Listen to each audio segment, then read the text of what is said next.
Akalar, Cobalt 2025-yil betprobeklarni narx ko'tarilib qopti. 12900 deyishyapti. Bir xillari 13000 ham so'rashyapti. Narxlari ko'tarilibdi.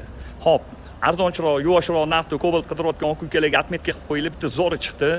Buni narxini 11700 qilib beramiz dedilar. Rangi qora ekan. 2024-yil probegi 14800 yurgan ekan. Kraskasi top-toza qirilgan, chizilgan, ko'ngilli xira qiladigan joylari yo'q ekan. Zadniy kamerani ham zo'rini taqib qo'ygan ekanlar, zavodskoy balonlarda turibdi. Salon holatlari ham tiniq ekanlar ekan. Yaxshi, radnoyim, yana salafanlarga ahamiyat bermaymiz. Sidenalari kir bo'lib ketmasin deb taqib qo'ygan ekanlar, salon holatlari gap bo'lishi mumkin emas. Buni ham originali.